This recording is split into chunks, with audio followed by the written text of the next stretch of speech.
Hello guys, Alex Fedotoff here. Today we have an amazing guest. We have Vino Jayapalan, and Vino has grown Cabo.co from zero to over $4 million in annual recurring revenue in sales in less than 2 years, with over 1 million meals served to dogs across the country. Vino, thank you so much for joining me today.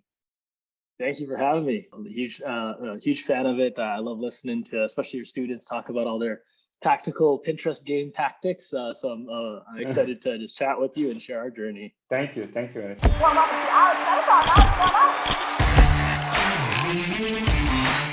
So cool. So if you can tell more about the business, like what do you guys do? What do you guys sell? Yeah, as you mentioned, Cabo.co is a place where consumers go to find out the best food for their dogs. Really at Cabo, our mission is to help pets live happier and healthier lives. I think with anyone who's entered into a space, you always wonder, how did this guy get to a place where he's selling dog food on the internet?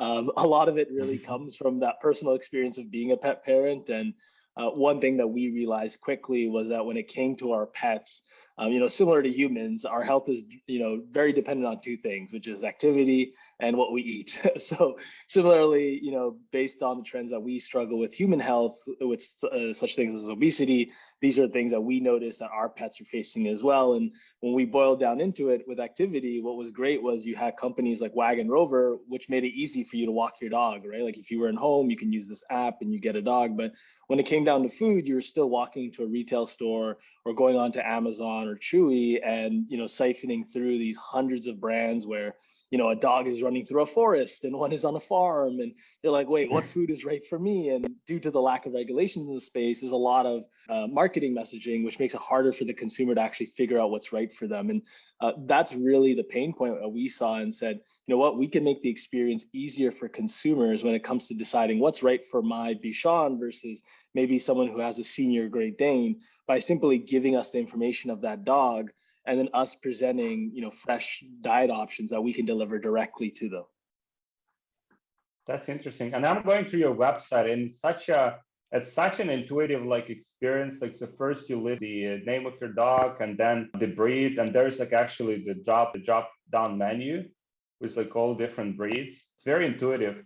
So you said you guys are using a lot of data, right? A lot of the data to kind of make decisions and improve the customer experience. Yeah, exactly. So, as you mentioned on our site, one of the first things that differentiate us, I feel like more than most e-commerce sites, when you're going online, you're clicking shop now and you're browsing through options, we actually took a reverse approach. We realized that providing more options, the decision making should actually be based on the information of the dog. So everything from the breed, weight, age, all these variables, what they allow us to do is actually figure out what is the right number of calories they need to eat, because the reason 50% or more pets are obese is because we don't know what's the right portion, right? All the bags of food look the same. There's not as much direction. There's a little chart on the side of a bag that almost looks like a periodic table of elements, and you're supposed to figure out how much to feed your dog. How do you do that? Someone on your team does it? Yeah, so we actually, our first hire was someone with a veterinary animal health science background. So she did a graduate studies in nutrition, companion animal nutrition, which was around trying to figure out what is the right calories based on maybe a certain product form or a certain stage in the dog. And right now, when what people should be doing is you can go to your veterinarian and say, hey, this is my dog, this is the requirements, what should the calories be? And using these variables, they're doing this. But the issue that we found is even when we got our dog, the last thing you do is go to your vet proactively and say, hey, can you calculate this for me? And I'll pay you $150 for a 15-minut appointment. Instead, people are like, okay, I'm just gonna look at this bowl and look at my dog. And if they look sad, I'll give them more food, right? And that's what we view was the biggest problem. So by making this, what seems like a fun quiz where you're entering this information, we're able to calculate and say, okay, this is a senior dog. They might be a bit overweight. So what is that right calorie consumption that we can provide them? And then presenting them diet forms from, freshly cooked dog food to dry dog food that they can pick between. And let's say it's a larger dog, you might want to have something that's a little bit more suitable to your lifestyle and maybe more dry dog food. Or if you're really concerned about your dog's health or digestibility, you can choose something that's more suitable to them. And then more importantly, from that experience going forward, we're not just this subscription company that's dropping off food. We really care about that core health aspect. So the moment you actually start the food subscription, you actually get paired with a team of pet health experts. So these are Wow. veterinarians and veterinary technicians who have like 15 years experience working in these hospitals and clinics, who will tell you and say, hey, listen, like you have a pug, you mentioned that they have problems with digestibility. We actually see Is that like telehealth, like for dogs? it's technically not telehealth because they don't provide any prescriptions or diagnosis. Our pet health Uh-huh. experts and within the Canadian regulation, what they can do is really advise on like, how do you do the onboarding transition? And they can answer and help with advice around general questions, right? Like, hey, like I've noticed this with my dog's like bowel movements, or hey, my dog's eating grass. Like, what does that mean? So those kind of things Mm-hmm. they can start to answer. But as you look at like global regulations, like in the States or even in Europe, veterinary and veterinary tech professionals are starting to expand their offerings via telehealth. So we see that, if Canada kind of does move in that direction, we do now have this team of veterinary experts that can offer this to our clientele. But at the moment, they're really focused on, how do we help you with nutrition? And then how do we actually help coach you around like raising your dog? Because it's not like you're getting a puppy and you're saying, okay, like let me create an 8-year plan for this a golden retriever, and at ninth year they're going to get arthritis, so I'm going to start to do swimming exercises at age 4. Like that's not the way people think, right? And our veterinary team is there so they can look through that data that we collect and say, okay, hey, here's a list of dogs that are 3 years old and are golden retrievers. Maybe we should give them a heads up about this type of condition. And it might just be purely educational, but that value add is important for us for the community that we're building. And that's very interesting. Like, so, because you're selling the perishable food, right? Like this thing is like, I Yeah. mean, if you want it to be fresh and if you want it to be like high quality, right? Like, I mean, obviously it's like less preservatives go into that.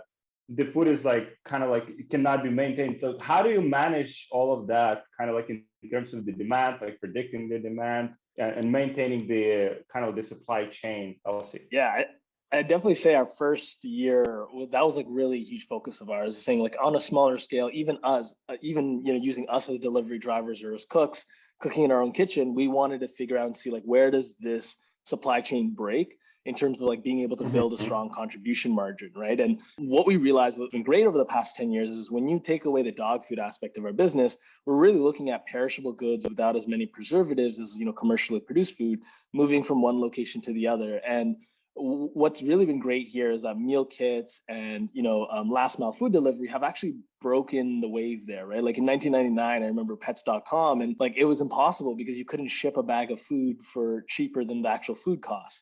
And now you can ship a box for $5 across a region here for last mile delivery, and Wow. therefore these unit economics are actually quite key towards the scale of it. It's actually looking at the storage and the last mile aspect. And when we look at like meal kits and how much they've grown, when we look at ready to eat meals in human space and how much have they grown, what they've been able to do is show that there needs to be this supply and infrastructure. And in a way, they've paved that path where now we're able to build on top of it and say, we own these distribution points across Canada, so we can reach the 7 to 8 million plus dogs across the country and make sure that the food has a certain transit time from our measurements to say, when we did those tests, we'd say, okay, like how long can this box last for a day, 2 days, 3 days, and what are those variables? And it kind of goes back to this data piece where when you have these understanding variables, you then start to see, can we put a fulfillment center here?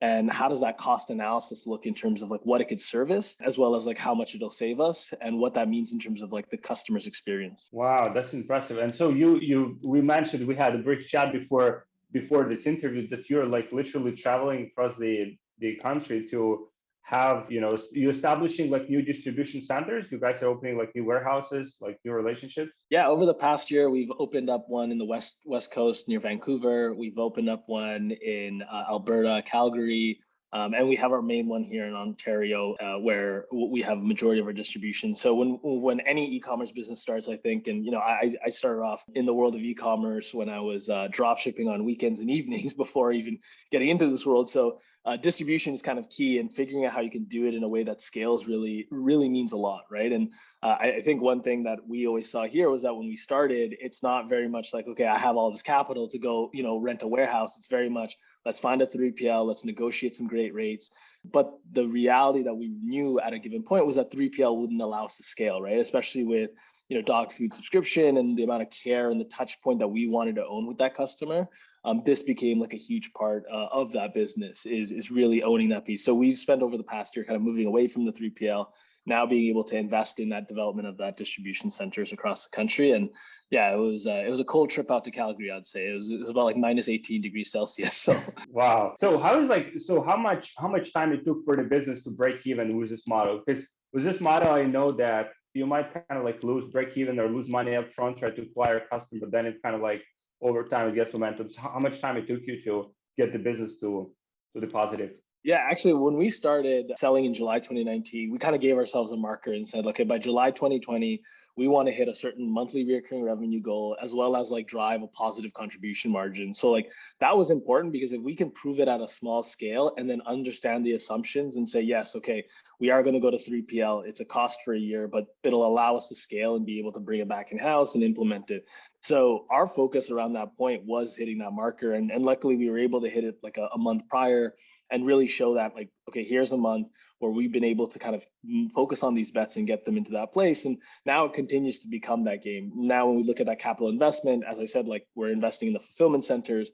It's not like you see the return right away in the next day, but you know that on a per cost unit basis, you're really starting to optimize at scale. And when you're looking at perishable goods or the food space, whenever you look at public companies as a good comparable, the margin that they're trying to grow on is typically from volume of production, right? So it becomes a very huge volume game at a later point. And now we're very much looking at a point where, maybe we were doing a couple 100 pounds of production a month to now over like 40,000 pounds of production a month. And then seeing the next lever on that gross margin growth happen when we hit like 1.5 to 2x of that volume. And it's almost like this catch-up game where you're able to prove out that validity of, okay, here's that margin contribution target, but as well as, okay, let's start to put in towards a capital investment towards the next few point growth that we need on that margin. Hey guys, people have been asking me how we scale to multiple 6 figures or even 7 figures per month without getting shut down on Facebook. And we have a very sophisticated solution for this that I want to share with you, but it's just like too valuable to give away for free. So if you guys want this solution, just book a call with one of my team members and we'll show you exactly what it is and how it works, and we'll see if that's a good fit for you and for your business. So just book a call with my team member. We'll share it with you so you can scale your business to multiple 6 figures or even 7 figures per month without getting shut down on Facebook, without having inconsistency, and with high profitability. So just book a call with my team and I'll see you there. What was your experience? I mean, you saying all these like terms which are like, pretty like sophisticated, like contribution margin, so you've had some like management consulting experience or like some experience with big corporation? I'm actually a university dropout, so I don't have a lot of. Oh, really? I've never worked in consulting as well, unfortunately, but I give a lot of like what I know from observation. So for me, when I was 20 years old, I had an opportunity to drop out, and in 2012 joined Facebook. And this was very early on. Company wasn't public yet. They didn't have newsfeed ads, right? We were doing social like ads, right? And I think for me, what was interesting is instead of being in college and sitting in class, I'm like sitting in the back of the room of a Dollar Shave Club meeting, watching, how they're literally one of the first direct response advertisers using newsfeed ads. But everyone else is reading, this TechCrunch article of how they sold for $1 billion, right? But I got to see the CPA. I got to see how engineers were building the auction.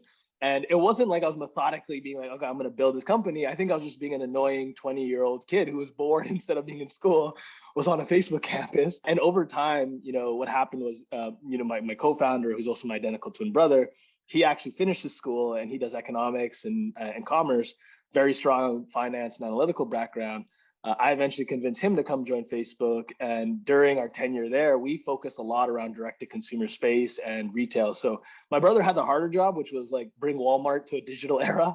And then I had an easier job, which was here are these like crazy people putting mattresses in a box or a razor in a box, and start to think about, how do we scale these learnings? And at the same time, how do we build products? So I worked on things like worldwide targeting, and I spent time in China bringing on the drop shipping community. It was like just such a vibrant time to learn. And for us, our experience just really became almost like playing as like the secondary fiddle, right? Like we didn't have to take the risk, but I could be in the meeting room.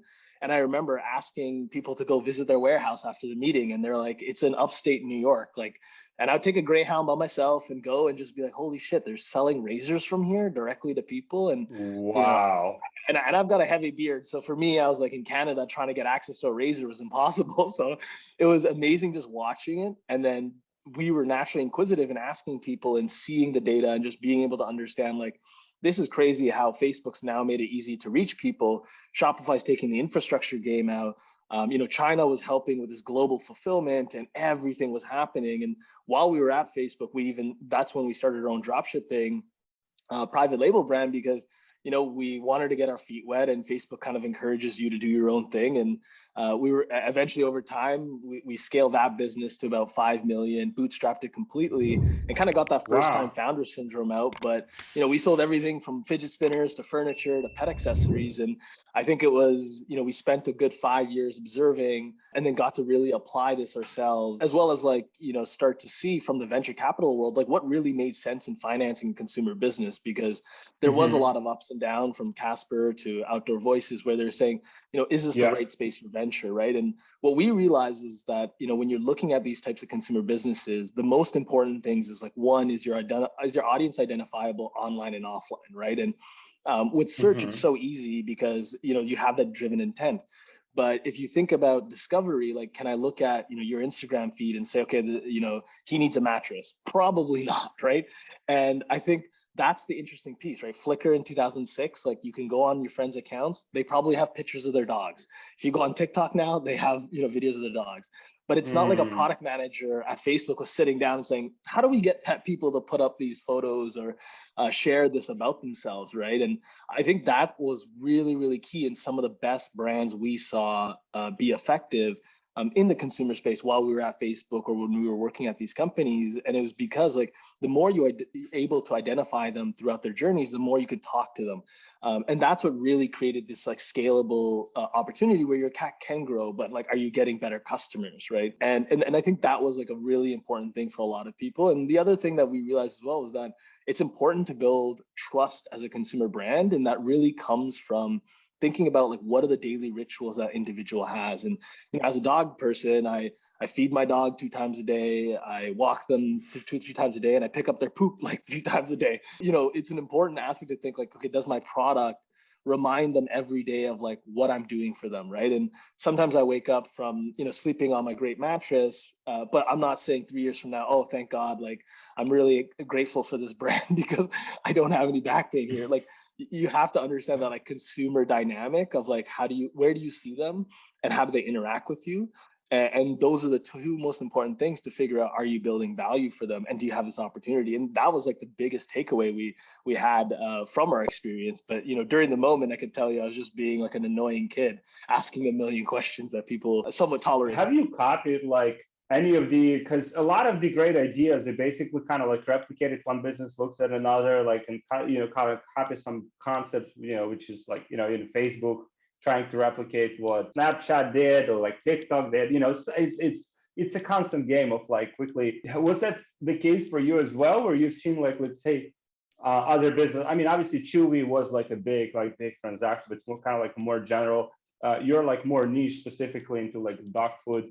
Was there, like, a specific business in the United States that had used, like, similar model as you did and just, like, blown up? Yeah, there's definitely, in, like, the freshly cooked direct to consumer dog space, like, there has been a lot of players both in the States, across the world. Like, in the States, notably, there's, like, Farmer's Dog. They're one of the largest players in the space, have been around since, I believe, 2018 or so, but they're primarily focused on only providing freshly cooked food. So they don't offer any dry alternative. When you look at the UK, you have great companies like Butternut Box, similar proposition, very focused on freshly cooked, and very focused in that region and market.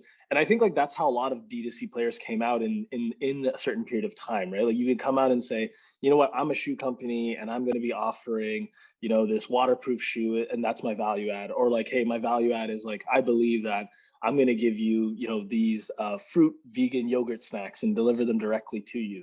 But the bigger moat isn't the product, it's actually the overall experience that they're having with you, right? And I think what we saw when we looked at the dog food brands is, before these online players, there were hundreds of them in retail, right? So how do they truly differentiate?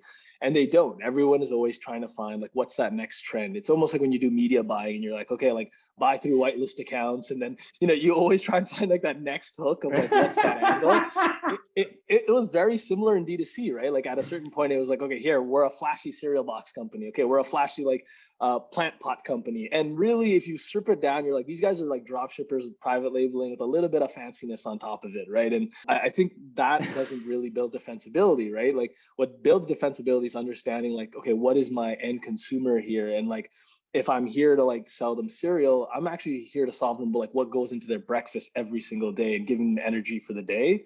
And D2C companies need to think of it as like D2C is an entry point there, right?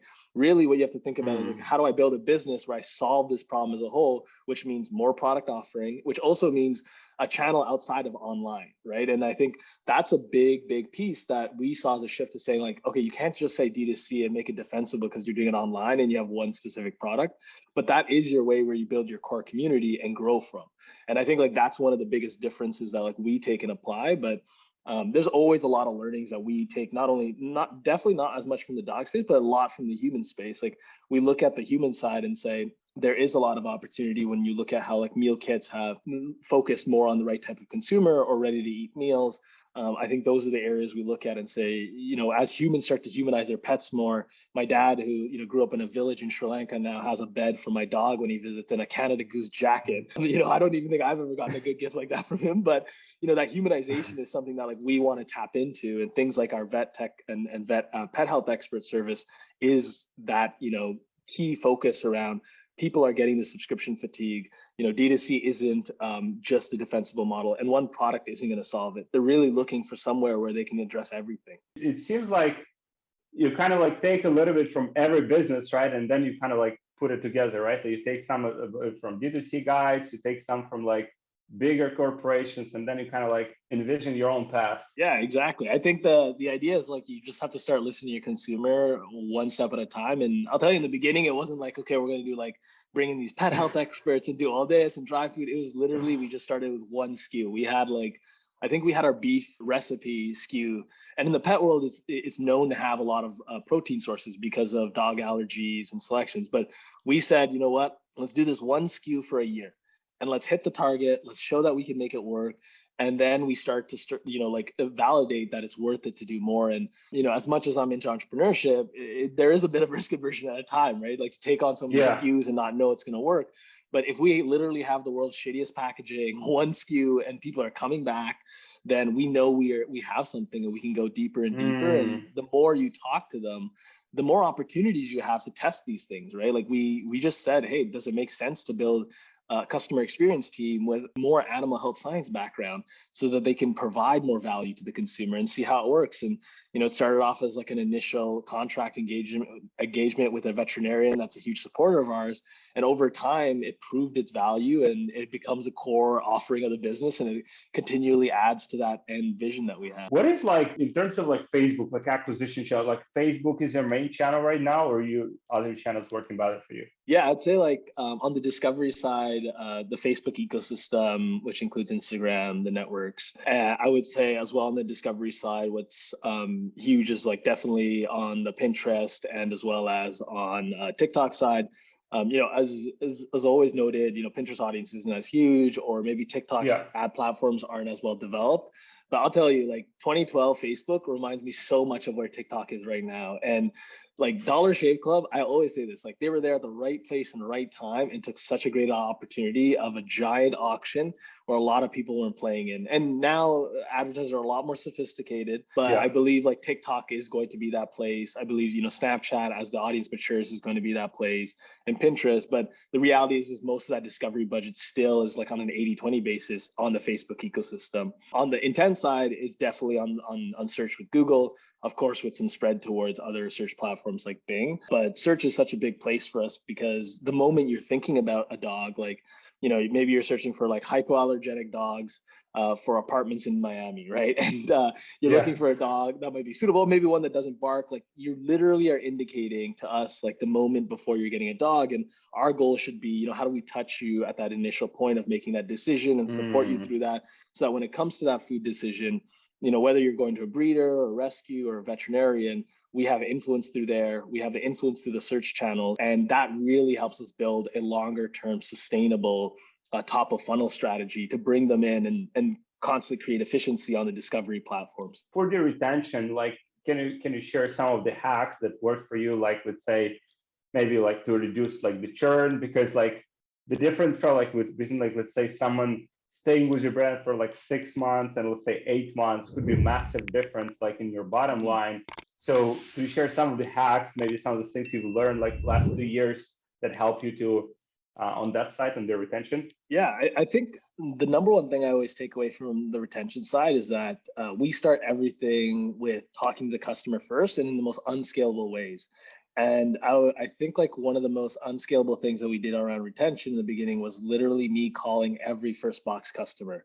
And it was, you know, us calling the first box customer, and like we'd look up the information, look up the dog, you know, see the dog's information, you know, see any breed specific information or context that we need to play in there, see why they chose the diet, and then have that conversation. And what we started realizing, like, you know, the touch points of conversion of a decision, like, you know, food, even though it's not you eating that food, it's someone they consider as like a family member, right? It's their furry family baby.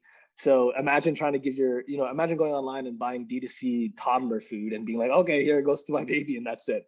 So what we realized on retention was really important is like that investment in a higher touch point that might not be as scalable was very important, right? And over time, we've been able to scale that through our pet health expert team. But I think one of those things that was a huge driver was just really being able to create that connection. And when we talked to consumers after, you know, going through an experience like that, what they were able to share as feedback was that, you know, I go online and I'm searching this food, or I heard it from someone, like, this is great. Okay, I buy it, or I read the value prop on the ad. I'm like, this is cool. Okay, let me get this. And then let's say a few days go by or a week goes by, they finally get the product. Even though the instructions and everything might be there, humans are humans, and they're like, holy shit, like, what do I do? This is like totally different from what I used to do before. I see. And it's that The initial education, the educational aspect of it. Exactly. And it's like, you know, you could be telling them the exact same thing that's on a sheet of paper in that box, but what's important is that you give them that opportunity, right? And what we started realizing is like, okay, you know, humans now know how to scan QR codes thanks to the pandemic.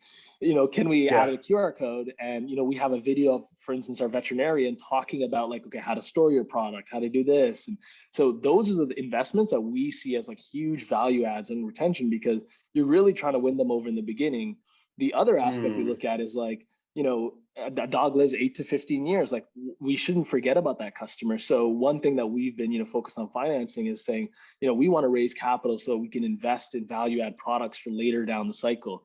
So with that, you know, one thing, you know, we look at is like, what else can we offer? And we've done, you know, functional product solutions such as like a to-go dog food snack bar. So if you've ever had like a Cliff Bar or RX bar, we did the exact same thing, a protein bar for dogs. So when you're on a hike or a longer walk, you can have this with your dog, and it doesn't dehydrate them like dry food does, and it's more suitable. It doesn't get your pockets all messy. So it's very much designed towards that user experience. And you know, we'll do even fun non-functional snacks, like every July it's National Ice Cream Month, so we have an ice cream that our scientist formulates for dogs, and it's not like required for their health purposes. You know, you don't need ice cream to survive, but it's something fun you can enjoy. And what we realize is like, this is what drives that retention, right? Not only retention, but that organic marketing is that, you know, you can go every July to our Cabo account and you'll see tons of dogs sharing their ice cream experience online without us even asking, right? And the reason that that's important in retention is because you're building a community, you're showing them value. And yes, consumers are purchasing these products, but the reason that they're doing it is because they see that value. And like, that is just as important as that like initial retention effort that you're looking to put on. Wow, man, so many great insights. I know you're a busy man, so yeah, man.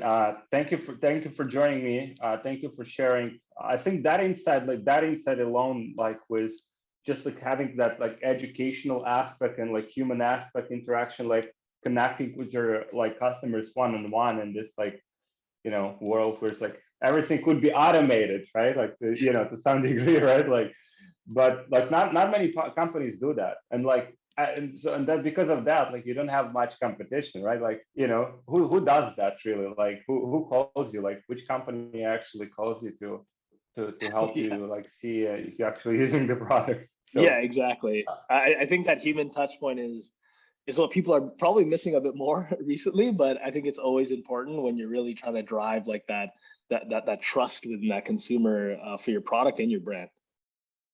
For sure. What is the potential like for like, I mean, from kind of like estimating the market, like you see like 8-figure, like 9-figure potential in Canadian market for this type of like product with more like with more SKUs, with more things you can serve your customers with? Oh yeah, definitely. I think we're on the road to become $100 million business and nothing less of it.